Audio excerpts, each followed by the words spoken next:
오늘 하루도 의미 있는, 그리고 시간이 많이 지난 후에 오늘을 생각할 때 참 잘 살았노라고, 참 행복했노라고 말할 수 있는 주님 안에서의 승리하시는 날이 되시기를 예수님의 이름으로 축복합니다. 성경에 두 번 이렇게 반복되어지는 일들은 이집트에 있을 때 요셉이 꿈을 꾸고 고민하고 있는 바로 왕에게 해준 말, 두 번 연거푸 이런 꿈을 꾸신 것은 하나님이 실행하기로 계획하시고 반드시 이루실 일입니다 라고 우리에게 두 번 반복되어지는 것을 이렇게 소개를 했습니다. 하나님의 사람 다윗이 자기를 죽이려고 하는 사울을 두 번째 살려주는 그런 내용을 오늘 이야기를 합니다. 다윗은 하나님의 말씀 때문에 자기를 죽이려고 쫓아다니는 사울을 죽일 수 있는 그 원수를 제거할 수 있는 두 번의 기회가 왔음에도 불구하고 그를 죽이지 않고 살려줍니다. 무슨 뜻이겠습니까? 다윗은 하나님의 기름 부음을 받은 사울 왕을 죽이지 않겠다고 하나님 앞에서 작정하고 확증하고 그렇게 원수들에게, 원수 주변에 있는 사람들에게 보여주고 확인해주는 그런 내용을 오늘 우리에게 소개를 합니다. 어제 아침에는 아비새와 함께 다윗이 3,000명을 이끌고 사울을 잡아 죽이겠다고 찾아와서 진을 치고 있는 거기에 찾아가서 사울 왕의 창과 물병을 가지고 온 장면을 우리가 보았습니다. 그 사울을 지켜야 될 군대 장관 아브넬이 어떤 사람이었는가 오늘 다시 소개를 합니다. 자, 14절 보십시오. 다윗이 백성과 넬의 아들 아브넬을 대하여 외쳐 이르되 아브넬아 너는 대답하지 아니하느냐 하니 아브넬이 대답하여 이르되 왕을 부르는 너는 누구냐? 아브넬을 불렀는데 아브넬이 대답하기를 내 왕을 부르는 너는 누구냐? 다윗이 말합니다. 아브넬 네가 용사가 아니냐? 맞다는 겁니다. 이스라엘 가운데 너 같은 자가 누구냐? 너같이 용병하고 똑똑하고 힘이 있는 자가 누구냐? 인정해 줍니다. 그런데 네가 어찌하여 네 주 왕을 보호하지 아니하였느냐? 그러면서 증거를 보여줍니다. 네가 네 주 사울 왕을 지켜야 될 텐데 너 제대로 지키지 못했어. 너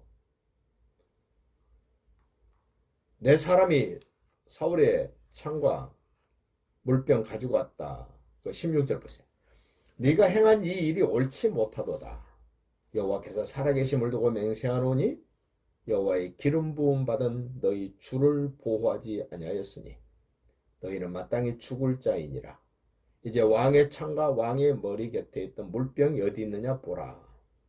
얼마나 놀랐겠습니까? 아브넬이 어떤 힘 있는 용사보다도 어떤 똑똑한 군대 장관보다도 하나님의 말씀을 따르는 사람이 그 하나님의 사람답게 상대방의 왕을 지키고 상대방의 원수의 생명을 보호해 줄 수 있는 것은 군인이 아닙니다. 창이 아닙니다.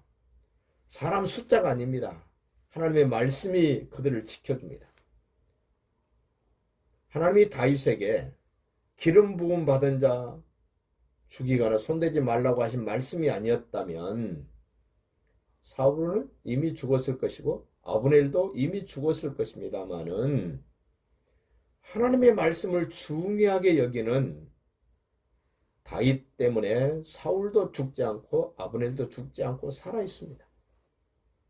하나님의 말씀을 따라가는 사람이 생명을 보호합니다. 생명을 지켜줍니다. 우리는 꼭 기억합시다. 생명을 지켜주는 것은 세상의 권력이 아닙니다. 세상의 군대가 아닙니다. 힘이 아닙니다. 어떤 사람 숫자가 아닙니다. 하나님의 말씀이 나를 지키시고 하나님이 나를 이끌어 가시고 하나님이 나와 함께 하신다는 사실을 꼭 기억하시고, 사울이 깜짝 놀라서 두 번째 이제 사울의 고백을 듣게 됩니다. 17절 보십시오. 사울이 다윗의 음성을 알아듣고 이르되 내 아들 다윗아 이것이 네 음성이냐 하는지라. 다윗이 이르되 내 주 왕이여 내 음성입니다. 또 이르되 내 주는 어찌하여 주의 종을 쫓으시나이까. 내가 무엇을 하였으며 내 손에 무슨 악이 있나이까. 이렇게 당당하게 하나님 앞에서, 원수 앞에서 말할 수 있는 우리 믿음 생활이 되시기를 바랍니다. 내 손에 무엇이 있습니까? 내가 뭐 했길래 나를 그렇게 죽이려고 그럽니까?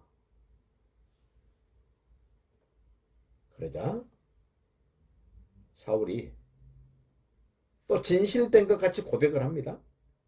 21절 가보십시오. 사울이 이르되 내가 범죄하였도다. 하나님의 사람 때문에, 말씀을 따라가는 사람 때문에 원수였던 사단마귀에 속고 질질 끌려다니고 있는 사울조차도 말씀을 따라가는 다윗 앞에 바른 말합니다. 내가 범죄했다. 왕이 이런 말 하기가 쉽지 않잖아요. 우리가 살고 있는 대한민국도 보십시오. 대통령이 잘못했다는 말, 쉽게 할 수 있는 말 아니잖아요. 근데 사울 왕은 하나님의 말씀을 따라가고 하나님 앞에 정직하고 하나님 앞에 바르게 살아가는 다윗 앞에 바른 말을 합니다. 내가 범죄했다. 내 아들 다윗아 돌아오라. 네가 오늘 내 생명을 귀하게 여겼은즉 원수마저도 인정해 줍니다. 네가 내 생명을 참 귀하게 여겨줬다. 내가 다시는 너를 해하지 아니하리라. 내가 어리석은 일을 하였으니 대단히 잘못되었도다 하는지라. 사울의 고백. 자기 스스로 하는 고백이 아닙니다. 하나님을 귀하게, 하나님의 말씀을 따라가는 그 한 사람 때문에 왕이었던 사울이 내가 범죄했다, 대단히 잘못됐다, 내가 참 어리석은 일을 했다, 이런 고백은 사울이 할 수 있는 고백이 아닙니다. 하나님의 사람 때문에, 하나님의 말씀을 생명같이 여기는 그 사람 때문에 이런 고백을 할 수밖에 없게 됐다는 것을 우리는 좀 기억해야 될 필요가 있습니다. 그래서 다윗이 대답합니다. 왕은 창을 보십시오. 창이 어디 있습니까? 당연히 사울 곁에 있을 줄 아는데 창이 없습니다. 한 소년을 내게 보내어 가져가십시오. 여호와께서 사람에게 공의와 신실을 따라 갚으실 것입니다. 이렇게 당당하게 다윗은 자기의 공의와 신실함을 하나님 앞에서 그리고 원수 앞에서까지 똑같이 보여주면서 말을 합니다. 여호와께서 오늘 왕을 내 손에 넘기셨으되 나는 손을 들어 여호와의 기름 부음을 받은 자 치기를 원하지 아니하였습니다. 하나님의 말씀이 나를 이렇게 강하게 붙들고 있고 나의 결정을 이렇게 하도록 했습니다. 우리 믿음 생활 한다는 사람들도 내가 이런 결정을 하고 이런 말을 하는 것은 하나님의 말씀 때문입니다. 하나님 때문입니다. 예수님 때문입니다. 이렇게 말할 수 있기를 바랍니다. 24절도 보십시다.